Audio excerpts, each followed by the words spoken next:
Был жаркий августовский день. Молодая девушка по имени Кэрол решила прогуляться по местному парку, чтобы подышать свежим воздухом после тяжелого рабочего дня в душном офисе. Проходя мимо неухоженных, густых кустов, она вдруг услышала еле слышное тихое мяуканье. Заглянув за ветки, она увидела худого серого, полосатого котенка, лежавшего на земле.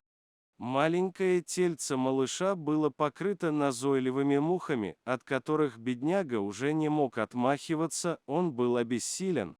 Девушка сначала подумала, что котенок уже не дышит, но бедняга слегка приоткрывал глаза и медленно их закрывал. Девушке стало не по себе при виде его страданий. Она прогнала надоедливых насекомых и осторожно взяла котенка на руки. Малыш был настолько слаб, что даже не реагировал. У котенка был такой вид, как будто он смирился со своим положением и приготовился к худшему. Кэрол попыталась покормить малыша кусочком хлеба, но тот только жалобно мяукнул и отвернулся. Девушка поняла, что котенку нужна срочная квалифицированная помощь. Она аккуратно завернула его в свою кофту, чтобы ему было уютнее, и быстрым шагом отправилась в ближайший зоомагазин.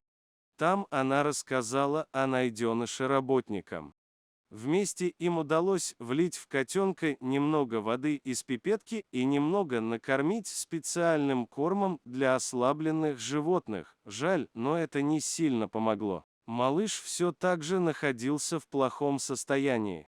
Работники посоветовали срочно отвезти котенка к ветеринару. Тот осмотрел котенка и поставил тревожный диагноз: истощение организма, заражение глистами, проблемы с печенью, анемия.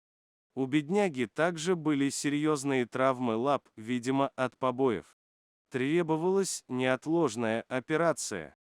Но проводить ее можно было только когда котенок наберется сил после лечения основных недугов. Девушка не могла бросить спасенного котенка на произвол судьбы. Она забрала его домой, чтобы ухаживать и выходить.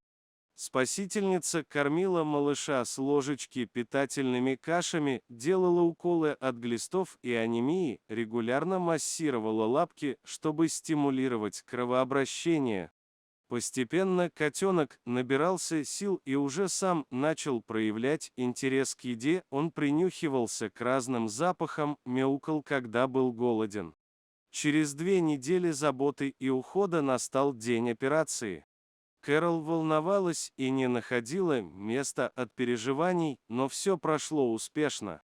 Послеоперационный период также протекал благополучно, во многом благодаря тому, что котенок был под присмотром заботливой спасительницы.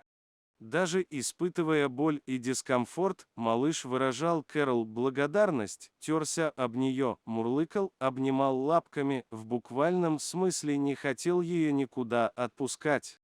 Спустя месяц ветеринар наконец поставил долгожданный диагноз: котенок полностью здоров. Кэрол ликовала, ее усилия не прошли даром. Она уже не мыслила расставания со своим маленьким подопечным и оформила документы на усыновление. Теперь Пушистик живет в теплом доме, где для него всегда найдется вкусный корм, мягкая кроватка и добрые поглаживания от любимой хозяйки. Он безгранично благодарен Кэрол за спасение и по-настоящему счастлив, всегда ходит за ней хвостиком, стараясь не выпускать своего человека из виду. А все начиналось с того августовского дня, когда девушка проходила мимо кустов в парке и услышала едва различимое мяуканье. Если бы она тогда прошла мимо, не заглянула в чащу, как поступили многие другие люди, судьба котенка сложилась бы трагически. Эта смелая девушка не смогла пройти мимо чужой беды. Иногда для спасения чьей-то жизни достаточно услышать чужую боль и откликнуться на нее. Теперь, глядя на играющего счастливого котенка, Кэрол точно знает, ее усилия не пропали зря. Она подарила надежду тому, кто в ней отчаянно нуждался. И это наполняет ее сердце радостью и гордостью. Кэрол верит, что даже один человек способен изменить чью-то жизнь к лучшему. И ее история в очередной раз это подтверждает.